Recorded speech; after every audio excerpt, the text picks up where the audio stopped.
સુરત શહેર ક્રાઇમ બ્રાન્ચની મોટી સફળતા. કતારગામ વિસ્તારમાં રિક્ષામાં પેસેન્જરની નજર ચૂકવી રોકડા રૂપિયાની ચોરી કેસના વોન્ટેડ રીઢા આરોપીને ઝડપી પાડી ગુનાનો ભેદ ઉકેલી નાખ્યો છે.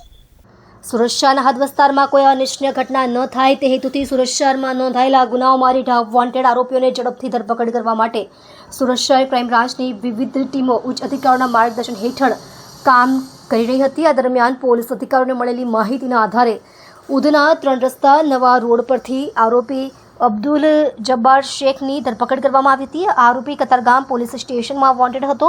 હાલમાં ધરપકડ કરાયેલ આરોપી અને તેના સાથીઓ હામિદ આસિફ અને શરીફ ઉર્ફે અજ્જુએ રિક્ષા લઈને પોકેટમારીનો ગુનો કરવા નીકળેલા હતા. તે દરમિયાન સવારે 8 વાગ્યા સુધીમાં તેઓએ કતારગામ ગજરા સર્કલ નજીકથી ફરિયાદી રણછોડભાઈને રિક્ષામાં બેસાડ્યા હતા અને ભાડું નક્કી કર્યું હતું.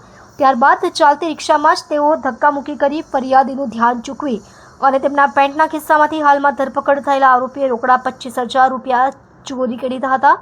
ગુનો આચર્યા બાદ તેઓ એકબીજાને ઇશારો કરી અને ફરિયાદીને રસ્તામાં જ ઉતારીને તેઓ ભાગી ગયા હતા.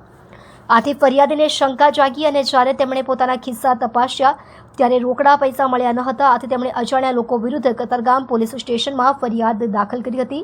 આ ગુનામાં 3 આરોપીઓ પહેલેથી જ ધરપકડ થઈ ચૂકી છે, જ્યારે હાલનો આરોપી પોતાની ધરપકડથી બચવા માટે નંદુરબાર મહારાષ્ટ્ર ભાગી ગયો હતો. તે હાલમાં સુરત શહેરમાં આવ્યો હતો અને તેવી માહિતી મળતા જ ઉધના 3 રસ્તા પાસેથી તેની ધરપકડ કરવામાં આવી છે.